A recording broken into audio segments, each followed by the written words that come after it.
So Katrina and I are back to talk about the childhood obesity strategy part 2 and to pick up on some of the other interesting points that come out of the report.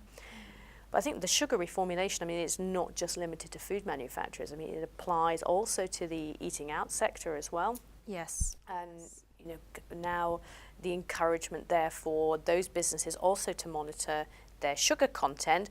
But interestingly, another thing that's coming in here is around calories.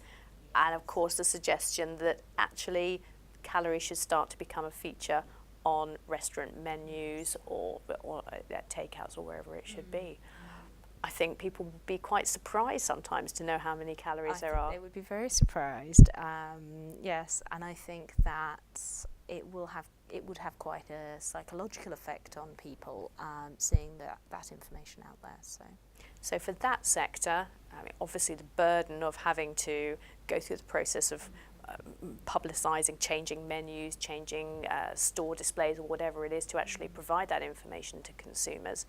But it will just potentially mean that people aren't going to buy or maybe you know the little treat at the end they may not go for because they didn't realise how many calories there were perhaps in their main meal. Well, of course, the stated aim is, of course, to reduce consumption, so that would affect sales.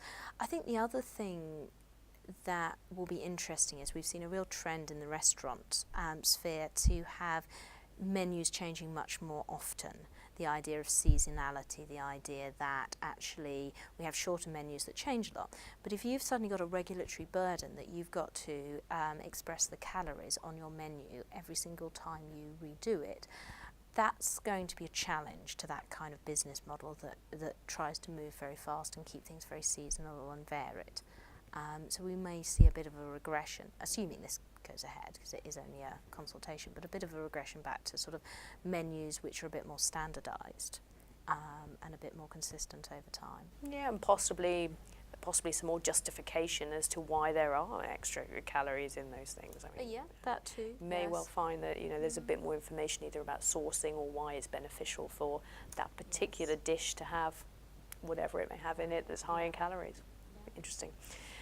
One of the things they talk about is energy drinks, and I thought it was surprising to find the number of children or young adults.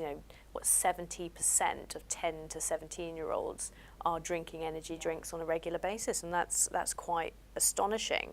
I mean, not just from the potential sugar hit, but from the caffeine perspective, because some of those energy drinks contain sometimes more caffeine than a cup of coffee. Yeah, and some other things like taurine is in there as well. So, and it is interesting when you consider it's a category that I think would argue quite strongly that it's very much targeted at adults, that actually, I mean, it doesn't tell us what proportion of the overall category is child consumption, but it suggests that child consumption is probably significant to them, and more so than they might have imagined.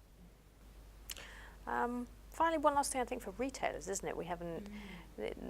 They are going to have to think a bit more about their store layout, it seems now, because the positioning of food now is an issue. Well, we've got two things actually coming through here. One is perhaps not surprising because Food Standards Scotland have been talking about it for a while, that there should be rules about promotions and there should be limits, and they're talking about picking up using the same rules as the advertising, so the HFSS standard, to limit promotions in store. So that would be things like buy one get one free.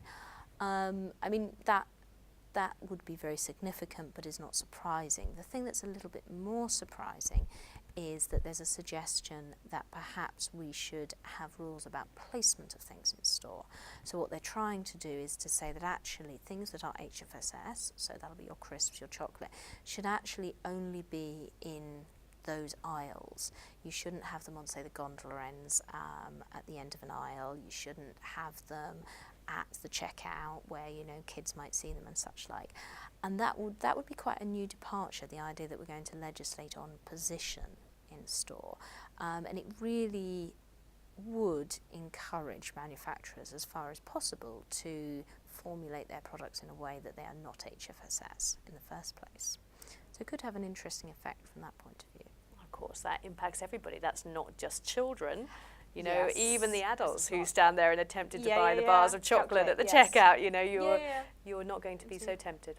No, that's true. And a lot of these things, perhaps with the exception of the ban of energy drinks, while are primarily targeted at children, will have a wider effect on the general population. I'm sure that that's understood and thought to be a good thing, but we are definitely moving away from that sort of very narrow focus that we had before on children, and primarily primary school children, to look at this as a sort of more of a population issue. Well, it's a really fascinating read. I mean, there's lots of other points in there. The concept of the daily mile to keep children active, and Yes. numerous other points. Thanks, Katrina.